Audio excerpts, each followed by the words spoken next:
Boykot yılları, kayıplar ve artan baskılar Mekke'yi Hazreti Muhammed için giderek daraltıyordu.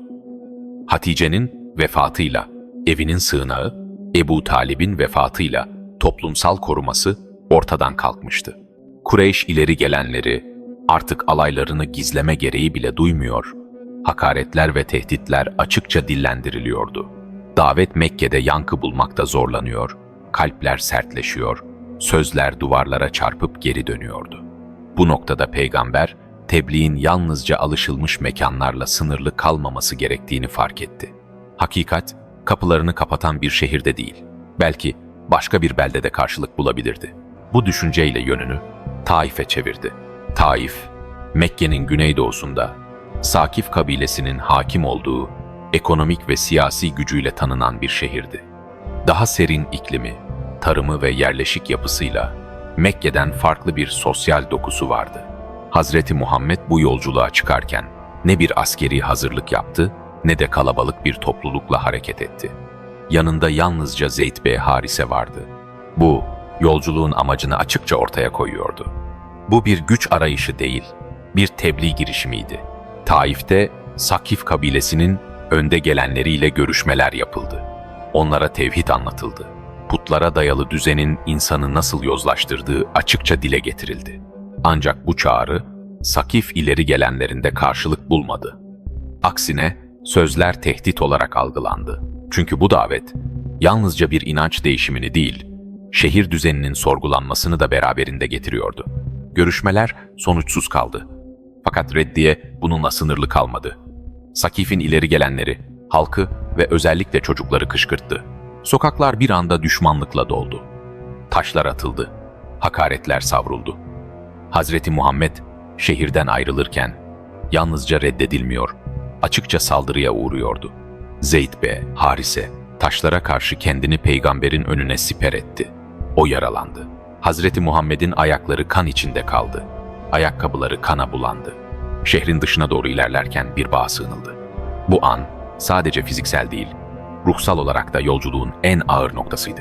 İşte o bağda İslam tarihinin en çarpıcı dualarından biri edildi. Hazreti Muhammed yaşadığı acıyı, çaresizliği ve yalnızlığı insanlara değil, doğrudan Allah'a arz etti. Bu dua bir beddua değildi. Bir şikayet de değildi. Bu, bir peygamberin acziyetini kabul ederek teslim olmasıydı. Gücünün azaldığını, insanların kendisini terk ettiğini söylüyor. Ama buna rağmen ilahi rızadan uzak düşmemeyi diliyordu. Eğer sen bana gazaplı değilsen, başıma gelenlere aldırmam anlamına gelen sözleri, peygamberlik misyonunun ahlaki zirvesini oluşturuyordu. Bu dua, tarihsel açıdan çok nettir. Taif'te istenen şey zafer değil, istikametti. Bu esnada bağın sahipleri tarafından gönderilen bir köle, Addas, peygambere üzüm ikram etti. Addas ile Hazreti Muhammed arasında geçen kısa konuşma, bu yolculuğun sessiz ama anlamlı sahnelerinden biri oldu. Hazreti Muhammed'in Ninova'dan bahsetmesi, Addas'ı derinden etkiledi. Bu karşılaşma, Taif'te toplu bir kabul olmasa da, bireysel bir kalbin hakikate açılabileceğini gösterdi. Taif'ten dönüş yolu, sıradan bir geri dönüş değildi. Mekke, artık sadece doğup büyüdüğü şehir değil, kendisini açıkça reddeden ve tehdit eden bir merkez haline gelmişti. Şehre doğrudan girmek bile riskliydi. Bu nedenle Mekke'ye giriş, bazı kabile büyüklerinin himayesiyle mümkün oldu. Bu durum, şehirdeki güç dengelerinin ne kadar hassaslaştığını ortaya koyuyordu. Taif yolculuğu dışarıdan bakıldığında başarısız bir tebliğ girişimi gibi görülebilirdi. Ne bir toplu kabul gerçekleşmişti, ne de siyasi bir destek sağlanmıştı. Ancak tarihsel açıdan bu yolculuk, Mekke döneminin en büyük kırılma noktalarından biriydi. Artık davet sadece reddedilmiyor, fiziki şiddetle bastırılmaya çalışılıyordu.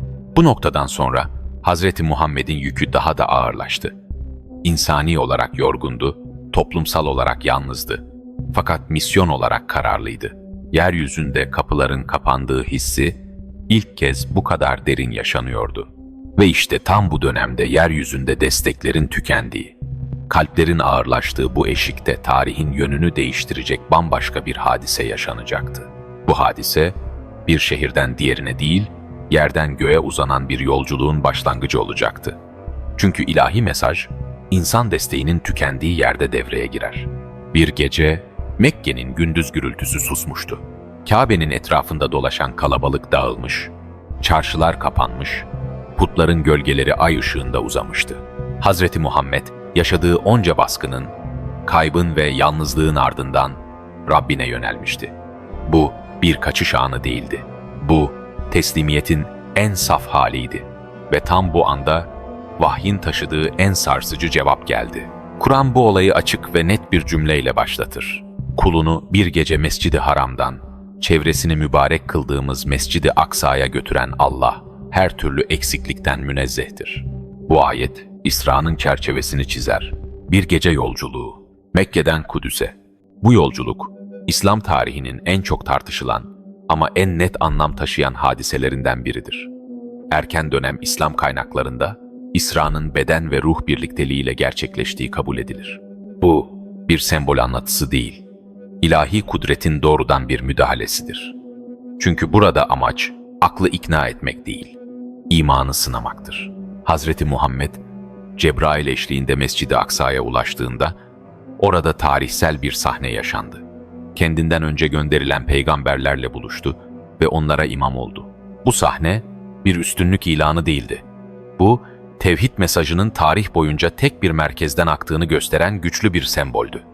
Mekke, Kudüs ve insanlık tarihi ilk kez bu kadar açık bir çizgide birleşmişti. Ancak asıl kırılma noktası, yolculuğun bundan sonraki kısmıydı. Miraç, yükseliş. Bu aşamada anlatılanlar, insan idrakinin sınırına dayanır. Semanın katları birer birer geçildi. Her katta bir peygamberle karşılaşılması, rastgele bir anlatı değildir. Bu karşılaşmalar, insanlık tarihinin farklı mücadele biçimlerine işaret eder. Sabır, tebliğ, yalnızlık, direniş. Bu yolculuk, Hazreti Muhammed'in yalnız olmadığını, aynı davanın daha önce de taşındığını gösteriyordu. Ve Sidretül Münteha, burası, anlatının durduğu yerdir. Bilginin bittiği, teslimiyetin başladığı eşik. Cebrail'in dahi ilerleyemediği bu noktada, Hazreti Muhammed yalnız kaldı. Bu yalnızlık, Taif'teki yalnızlıktan tamamen farklıydı. Orada insanlar terk etmişti. Burada ise kul, doğrudan ilahi huzurdaydı. Bu buluşma, İslam tarihinin en derin anlarından birini oluşturur. Bu anda verilen en büyük emanet, namaz oldu. Namaz, burada bir ibadet listesi olarak verilmedi. O, doğrudan bir bağ olarak sunuldu. Yeryüzünde baskı altında yaşayan bir topluluk için, gökyüzüyle kurulmuş kesintisiz bir temas, başlangıçta 50 vakit olarak bildirilen bu sorumluluk, Hazreti Musa'nın yönlendirmesiyle hafifletildi. 5 vakte indirildi fakat anlamı değişmedi. 5 vakit 50 vaktin ağırlığını ve değerini taşıyacaktı. Bu, ilahi merhametin açık bir göstergesiydi. Miraç, bir kaçış değildi, bir teselli de değildi. Bu, yükün paylaşılmasıydı. Hazreti Muhammed'e, insanlığın kaderini taşıyacak bu davanın yalnızca yeryüzü şartlarıyla sınırlı olmadığı gösterilmişti. Gökyüzü, bu davanın ortağıydı. Yolculuk sona erdiğinde Hazreti Muhammed yeniden Mekke'deydi. Ama artık hiçbir şey aynı değildi. O gece anlatılanlar Mekke'nin alışık olduğu bir hikaye türü değildi. Kureyş alay etti. Bazıları bunu bir fırsat bildi. İşte, dediler, artık sözleri tamamen koptu. Ama Ebu Bekir tereddüt etmedi. Bunu o söylüyorsa doğrudur. Bu cümle bir bağlılık ifadesi değil, imanın özeti oldu. Çünkü İsra ve Miraç aslında bir iman eşiğiydi. Görmeden inanmanın, hesap yapmadan teslim olmanın sınavıydı. Bu olaydan sonra Mekke'de baskılar sona ermedi. Hatta bazı yönlerden arttı.